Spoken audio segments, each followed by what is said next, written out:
Welcome back. We're on the, what is this, fourth video of this brand new channel where we're going to be discussing music.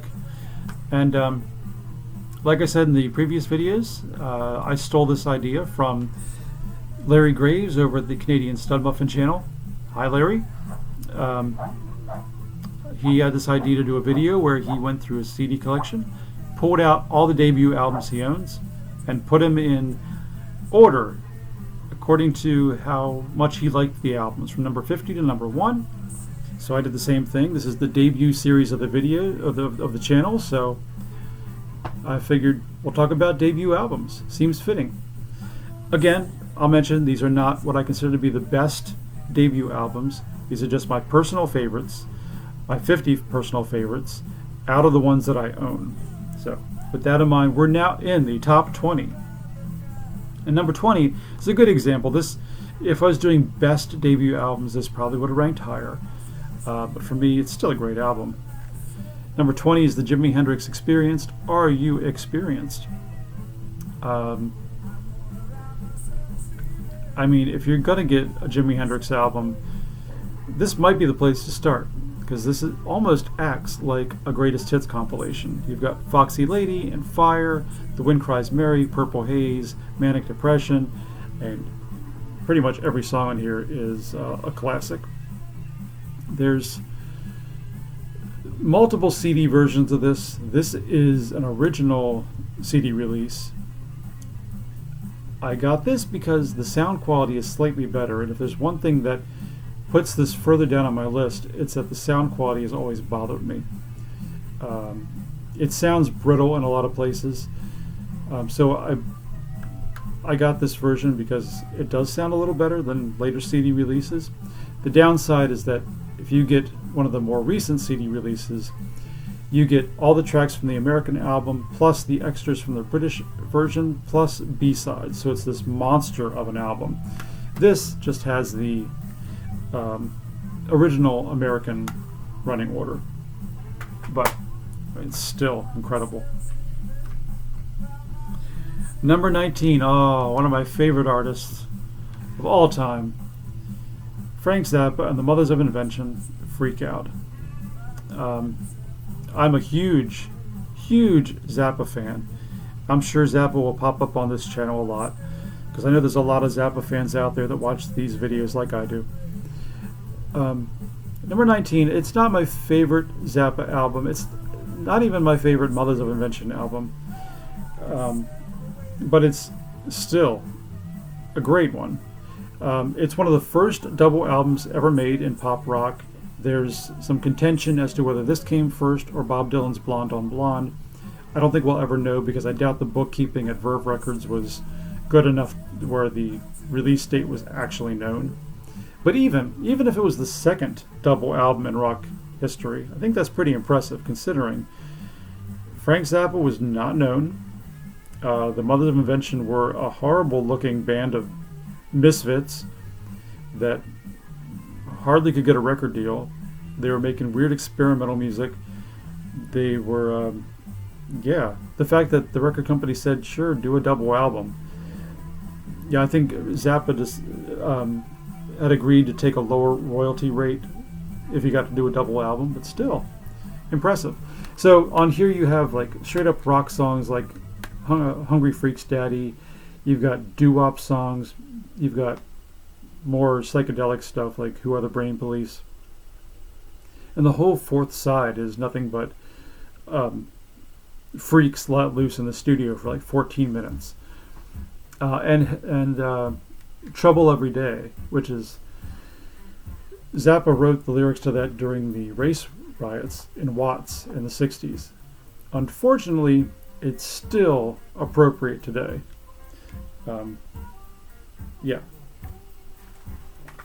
Freak Out. Number 18. Okay, so I'm a huge Beatles fan. And there's going to be 3 solo Beatle albums on this list. So we're going to see which 3 Beatles made the list. As big of a Beatles fan as I am, when I was pulling out the CDs from my collection, I grabbed All Things Must Pass. And then when I was putting him in order, I realized that's not his first album. So I put it back, and I got out Wonderwall Music by George Harrison. If All Things Must Pass had been his first album, it would have been higher on the list. But Wonderwall Music, it gets overlooked a lot. I think it falls into that category for most people that aren't fans. They think of it as one of the early experimental George or John albums that you can just basically ignore. George Harrison's second album is one of those experimental albums, but his first album, Wonderwall Music, is a soundtrack to the Wonderwall movie, which was not a particularly fascinating movie, but the music is wonderful. You go from rock songs to Indian songs, then rock songs to Indian songs, yet it all runs together so smoothly. And they're not Indian influenced songs. These are actually little bits of real Indian music for the most part. So I've heard it called one of the first world music CDs that was really like in pop culture. So that alone makes it invaluable. And Red Lady 2, an instrumental on here that George wrote, it's based on piano, is one of my favorite instrumentals. So no lyrics on the whole album. It's all instrumental, but still fascinating. Number 17. So earlier in the list I had the Commodores, and I said that I would be saying pretty much what I said about the Commodore CD later on. Well, we're finally here. This band again, much bigger in the late 70s, and the hits, I like the hits, but never enough to like buy any of their albums at that time. I went back to the debut album, and wow, Earth, Wind and Fire. Yeah, this is not like September or Got to Get You Into My Life. This, even more than the Commodore's first album, this is some deep funk. This is the real deal right here. Almost sounds like a completely different band than what would become later in the 70s. Even by their second album, they were starting to move in that direction. But this first album is just undiluted, raw, gritty funk. It's so good. I wish they would have done some more albums like this, but I'm thankful that they at least did this one. So if you're a fan of the genre, and especially if you think Earth, Wind and Fire a little too poppy, no, it's worth listening to. Number 16, some American punk for you.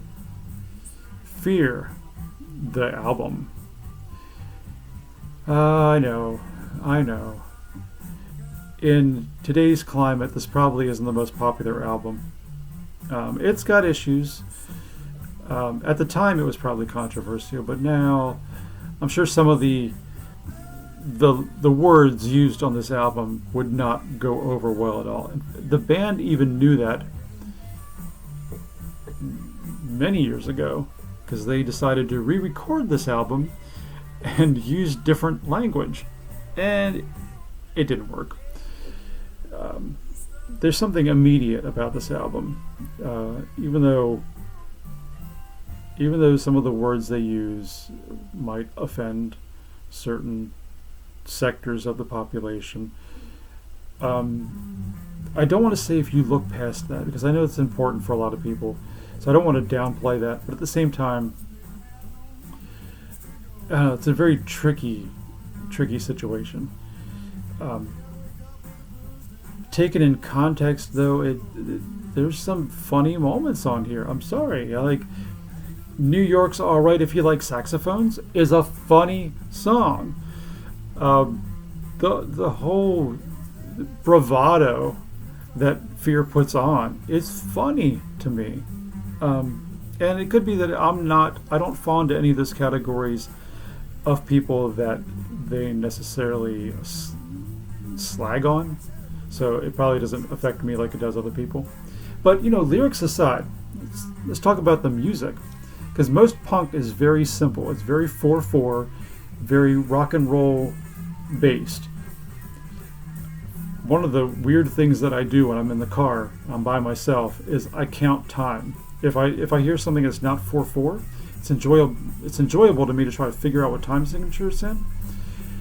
Their songs in this album, I still don't know what they're doing. I can't count either fast enough or just not fractional enough to figure out what they're doing. For a punk album, I think that's pretty impressive, because they weren't really considered, punk artists were not considered the most musical people at the time. But so be forewarned that if you have triggers, you might not want to listen to this album, but if you don't have triggers, I think it's worth checking out, just because there's nothing quite else like it. Apparently they were big, they were friends with John Belushi.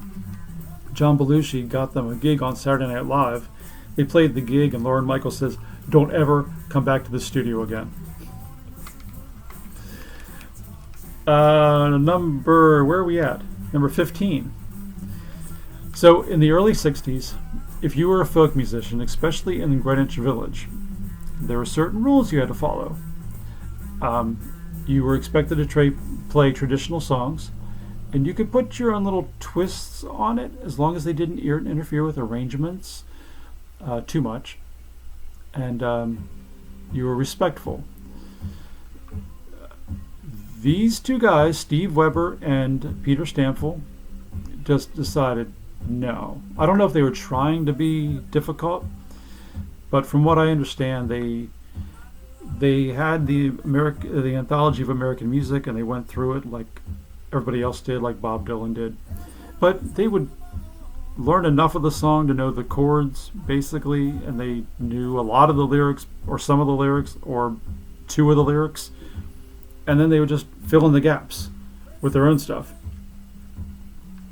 The Holy Modal Rounders. Their first album, I think this came out in 1963. Wow. Folk music never sounded like this. It was just Steve Weber on guitar and vocals, Peter Stampfel on vocals, very distinctive vocals, and fiddle, guitar. He played pretty much everything. Still does. Yeah, they did their own thing, and they were not the most popular guys on the block because of it. But ironically, I think their music holds up a lot better than other stuff that's coming out in the folk world in the early 60s. Interesting side note, talk about being progressive.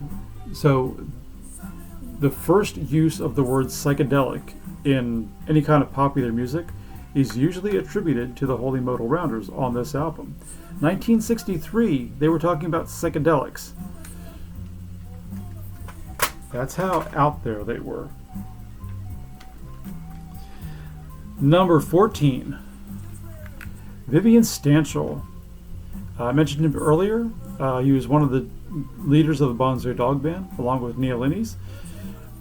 Vivian Stanshall was the darker, more introspective member. He battled a lot of demons during his life, especially alcoholism, but I think a lot of it was just being too creative.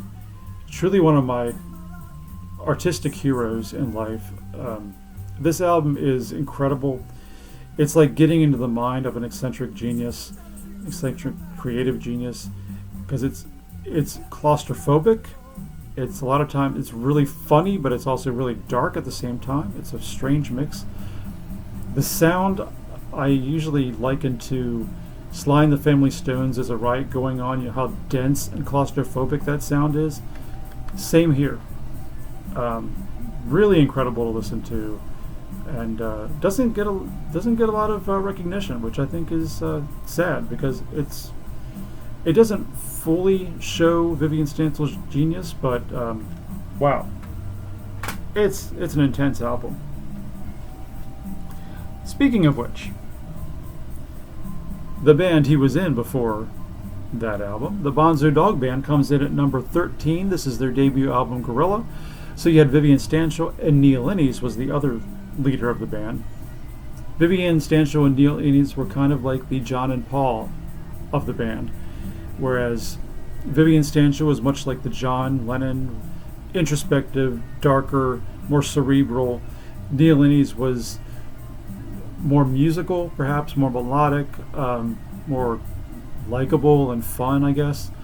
So the push and pull of these two guys in this band creates a lot of great stuff.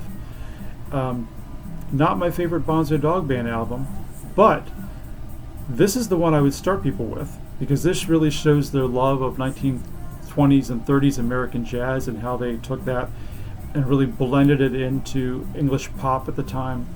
And it's hysterically funny. Again, Bonzo Dog Band is kind of like if Monty Python was a musical act, that's what you would get.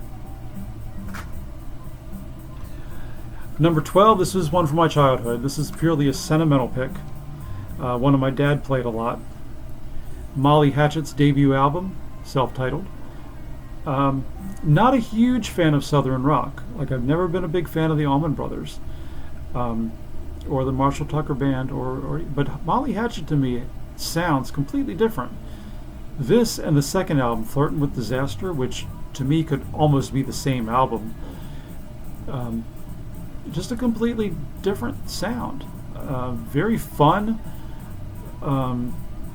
I still remember my dad would play this in the car, and my mom would make the comment that the lead singer whistles too much. And to this day, I hear it every time he whistles. And she's right, he does. He overdoes it on the whistles. But he's got a great voice.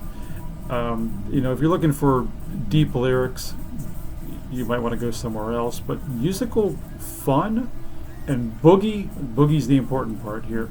Great stuff.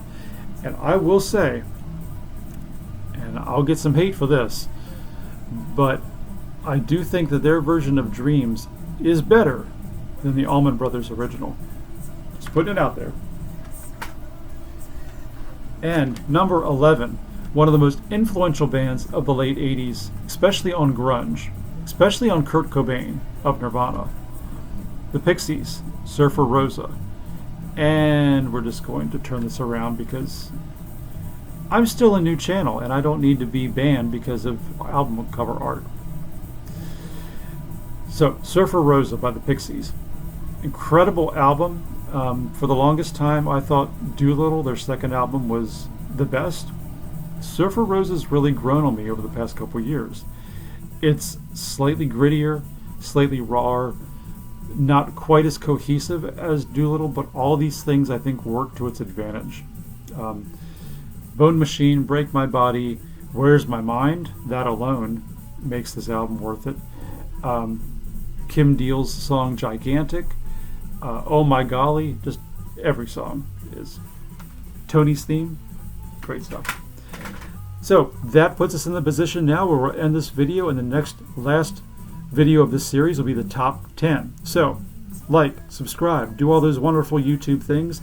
Just starting out, so don't let the low number of subscribers dissuade you. Be one of the cool kids and subscribe and be one of the first, and I will thank you. And thank you for watching, and come back and watch the last video in this series, and we'll go from there. Until next time.